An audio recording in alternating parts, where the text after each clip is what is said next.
Hello everyone, welcome to mobile বাজ। আজকে আমি কথা বলবো গুগল পিক্সেলের নতুন একটি upcoming smartphone Google pixel 7a এই স্মার্টফোনটি।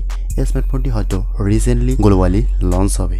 এই স্মার্টফোনটি দেখতে বেশ অসাধারণ, বেশ থিকনেস এবং ওয়েটের সাথে এসেছে বেশ ভালো পারফরমেন্সিয়াল একটি স্মার্টফোন। গুগল পিক্সেল 7a এই স্মার্টফোনটির ওয়েট 207 গ্রাম এবং ফোনটির থিকনেস 9 মিলিমিটার। ফোনটি পাওয়া যাবে তিনটি কালার, ইলেকট্রিক ব্লু এবং কার্বন কালারের সাথে কটন কালার। ফোনটি অ্যালুমিনিয়াম ফ্রেমের সাথে প্লাস্টিক ব্যাক প্যানেলের সাথে কর্নিং গরিলা গ্লাসের সাপোর্ট থাকছে। ফোনটিতে থাকছে IP67 এর ওয়াটার ডাস্ট রেজিস্ট্যান্ট সুবিধা। প্রথমে যদি ফোনটির ডিসপ্লে নিয়ে কথা বলি, তাহলে ফোনটিতে থাকছে 6.1 ইঞ্চির ওলেড ডিসপ্লে, HDR10 সহ 90Hz রিফ্রেশের সাপোর্ট করে। ফোনটির ডিসপ্লে রেজোলিউশন 1080x2400 পিক্সেল, থাকছে 20:9 অ্যাসপেক্ট রেশিও।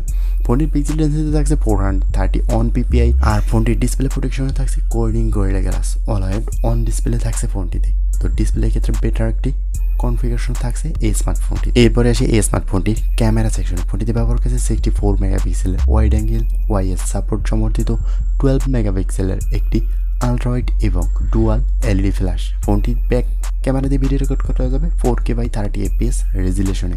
ফোনটির ফ্রন্ট ক্যামেরায় ব্যবহার করেছে 10.8 মেগাপিক্সেলের ওয়াইড অ্যাঙ্গেল, এখানে 1080p 30 fps রেজুলেশনে ভিডিও রেকর্ড করা যাবে। ক্যামেরার ক্ষেত্রেও বেশ ভালো সাপোর্ট পাওয়া যাবে গুগল পিক্সেল 7a স্মার্টফোনটি দিয়ে। এরপরে এসে এই স্মার্টফোনটি হার্ডওয়্যার অর্থাৎ পারফরমেন্স সেকশনে। ফোনটিতে ব্যবহার করেছে অ্যান্ড্রয়েড 13 এর সাথে গুগল টেনসর G2 5 ন্যানো। ফোনটিতে CPU হিসেবে থাকছে 2.85 GHz অক্টাকোর এবং GPU হিসেবে থাকছে মালি G7010 MP7। ফোনটিতে র্যাম হিসেবে পাওয়া যাবে 8GB এবং 128GB।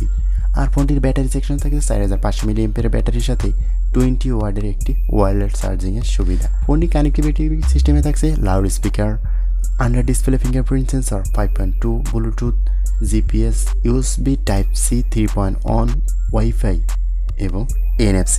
তো ওভারঅল এই স্মার্টফোনটির দাম হতে পারে 66 থেকে 70,000 টাকার কাছাকাছি। তো এই স্মার্টফোনটি এই বাজেটে কেমন হতে পারে কমেন্ট করে জানাবেন। আজকের ভিডিওটি এই পর্যন্তই, কথা হবে নেক্সট কোনো ভিডিওতে। আল্লাহ হাফেজ।